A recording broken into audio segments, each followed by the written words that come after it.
Welcome back. All right, so before the games get started for tonight, news of the day video for all you fine people on the internet, starting with Aaron Dell. The NHL has suspended Aaron Dell 3 games for the incident involving Drake Batherson, who will be out longer than 3 games, and that whole debate's still out there, of course, of whether or not a suspension should equal the amount of time a player is missed. But Dell's going to be gone for 3 games for the Buffalo Sabres, which is right around where I think it logically was going to end up. But again, that whole debate about how long should a player have to miss with a suspension if that incident causes an injury is still out there.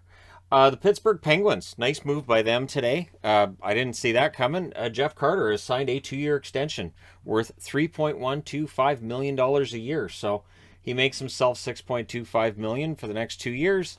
And for the Penguins, that gives them some depth down the middle. And again, I know he's in his mid-30s. I know he's older. He's not the same player that he was, but he's fit in very well for Pittsburgh. It's been a nice resurgence for him playing there. Montreal news. There's a lot of Montreal news today. First off, Carey Price, frustrated with the speed of rehab. He wants to come back sooner than rehab seems to be allowing him to come back. There is no return date set for Carey Price at this point, but he's very frustrated with the speed at which this is going. Gallagher and Byron could be back for the Montreal Canadiens this weekend, so they could get back in the lineup for them. Drouin, however, will not at any point in the near future. He's out indefinitely with an upper body injury. Dvorak is seen as being out day-to-day at this point. He, of course, got hurt the other night against Minnesota, and they also waived Sami Niku today. So with defense being as it is around the NHL, does he clear, does he not? That's the question. I think Niku's had some good games for Montreal. I'm a bit surprised to see him on waivers, but again, you've got a 23-man roster, and if Montreal doesn't see him as part of that 23-man roster, onto the waiver wire he goes. So we'll see whether or not he clears. For Minnesota, Jonas Brodin believes that he will be good to return to their lineup on Friday. Brodin's been out for a bit. It definitely affects their blue line not having Brodin there, so him coming back would be a huge boost for the Minnesota Wild and their blue line. Speaking of blue liners, the Winnipeg Jets, former team of Sami Niku, maybe they pick him up on waivers, because Sandberg is out week to week with an upper body injury. So it's a bit of a shame here because Sandberg was, I think, playing all right for the Winnipeg Jets. I think he was doing a good job, but yeah, he's week to week, so we'll see how long that is. The week to week injuries usually are a minimum of 2 weeks. Very often ends up being a month. The waiver wire as well today. Connolly's on waivers for Chicago. He cleared waivers earlier this year. I haven't seen anything of him at the NHL level in any games he's played for Chicago to state that I think he'll have any problem getting through waivers. He got through earlier. He likely gets through this time as well. Good news for New Jersey fans. Dougie Hamilton.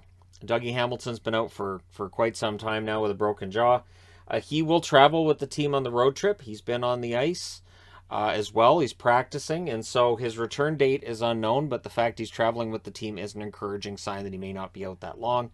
He may come back wearing the full fishbowl, so making sure that his face is fully protected. He wouldn't be the first one to play while his jaw's still healing up, so I think New Jersey would be quite happy to have him back.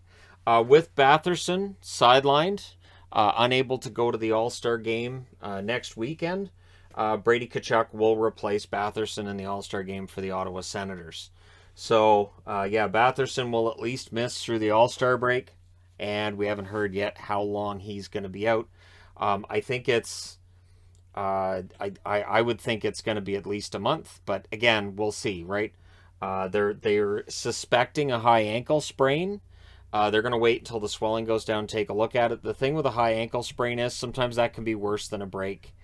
And so we'll see. We'll see how long he's out for and what the status is probably over the next few days.